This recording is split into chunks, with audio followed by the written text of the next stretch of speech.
যেই আল্লাহর বান্দা কুরআনুল কারীম অনুযায়ী তার নিজের জীবনকে চালাবে, ওই আল্লাহর বান্দা বান্দিও সমস্ত মানুষের ভিতরে সম্মানিত। যেই ঘরের মধ্যে কুরআনুল কারীম অনুযায়ী ঘর চলবে, ওই ঘরটাও সমস্ত ঘরের মধ্যে সম্মানিত।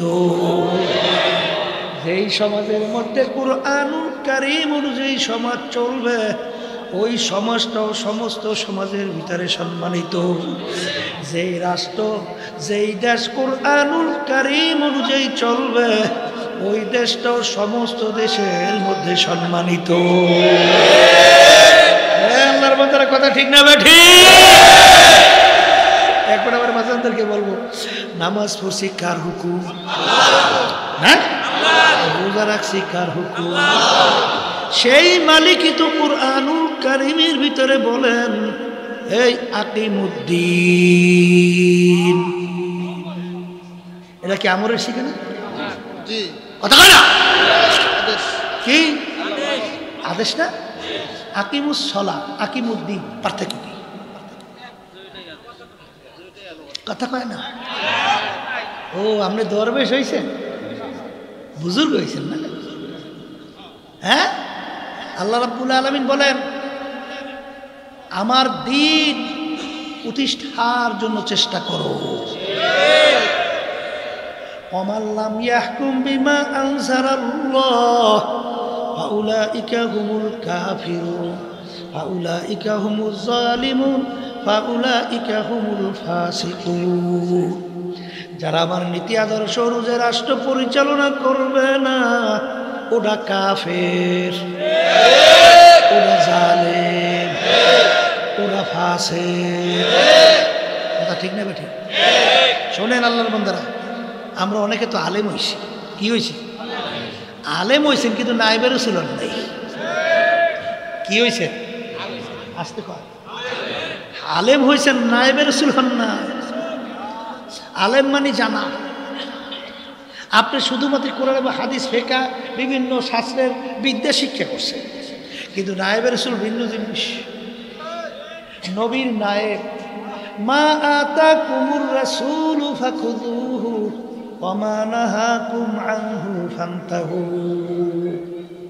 আল উলামাউ ওয়ারাসাতুল আম্বিয়া। উলামায়ে কেরাম হলো আমার নবীর ওয়ারিস, নায়েব, প্রতিনিধি। দিন পরিপূর্ণ। তা আল্লাহ রাসূল যে এই কাজটা কইরে গেছে, এইটা আপনি যদি না করেন, তোমার এই দরবেশির দামটা কি? হ্যাঁ, কি দাম? এই দরবেশ হয়েছ, তোমার আমার নামাজ দিয়ে আল্লাহ কি করবে?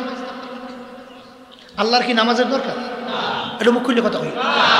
হ্যাঁ, আচ্ছা, আমরা যে রোজা রাখি, আল্লাহর রোজার দরকার? আমরা যে হজ করি, আল্লাহর হজের দরকার? আমরা যে কোরবানি পশু জবাই করি, আল্লাহর এই পশুর দরকার?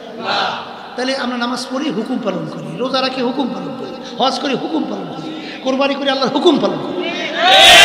কথা ঠিক না বাড়ি? দরবেশ। এই জন্য কোন এক আল্লাহরই বলছিলেন, বুজুর্গি কি নেহি হামকো জরুরত, বুজুর্গি কি নেহি হামকো জরুরত, গোলাম আপনা বানালে খোদায়া। হে মালিক, তোমার কাছে আমি দরবেশ টরবেশ হইতেছি, আমি চাই তুমি আমাকে গোলাম হিসেবে কবুল করো।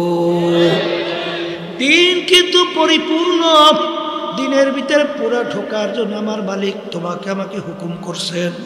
কথা বলে না? আমার আব্বাজান রহমাতুল্লাহ আলাইহি বলতেন, বাজান, তোমার কবরে তুমি যাবা, আমার কবরে আমি যাব। তোমার কবরের প্রশ্নের উত্তর তুমি দিবা, আমার কবরের প্রশ্নের উত্তর আমি দেব। কেউ যদি কবরে যাইয়া বলো আমি চরমনাইয়ের মুরিদ, এই পরিচয় কবরে কোনো কাজ হবে না। কেউ যদি পরিচয় দাও আমি জয়পুর, আমি ফুলপুরা, আমি আটরসি, আমি রাজারবাগ, আমি দেওয়ানবাগ, আমি সারসিনা, আমি অমুক তমুক সমুক, আমি জামাতের লোক, আমি তাবলিগের লোক, আমি বিএনপির লোক, আমি আওয়ামী লীগের লোক। এই কবরের যাত্রীরা কবরে প্রশ্ন কয়টা? এক নম্বর প্রশ্ন, মান রব্বুকা, তোমার রবকে? মা দীনুকা, কোন দিন কোন ধর্মের কোন নিয়ম অনুযায়ী চলছো? 3 নম্বর, ওমান নবিয়ুকা, আল্লাহর হাবিবকে মান হাদার রাসূল, দেখাবেন, বলবে বলো ব্যক্তি কে? এই 3 প্রশ্নের বাইরে কোনো প্রশ্ন আছে? এই আল্লাহর বান্দারা ভালো করে বুঝেন, এই 3 প্রশ্নের ভিতরে পাইছেন তুমি সর্বনাই কিনা? জামাতের, তাবলিগের, সারসিনার, জৈনপুর, কেওড়াবুন্যা, ফুরফুরা, আটরশি, রাজারবাগ, দেওয়ানবাগ, আওয়ামী লীগ, বিএনপি, কিছু নেই। কিছু যদি না থাকে সোজা হইয়া কবরে যাই। দলের পিছনে পড়ছে একদম, দলের নেতা, দল সিদ্ধান্ত দেয় কোরআন এবং হাদিসের বাইরে, তারপরেও খবিসেরা এই দল করবি, কথা কয় না?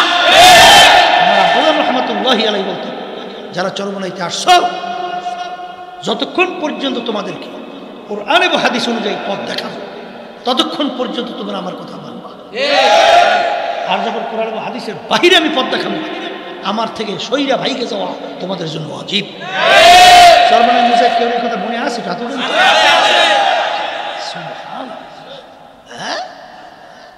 আমার আব্বাজান বলতেন, বাজা কবরে যদি কেউ পরিচয় দেয় আমি চরমনাইয়ের মুরিদ, এই কবরের যাত্রীরা আল্লাহর হাবিব গাউস কুতুব দুনিয়া থেকে আসেও নয়, কোনোদিন আসবে না।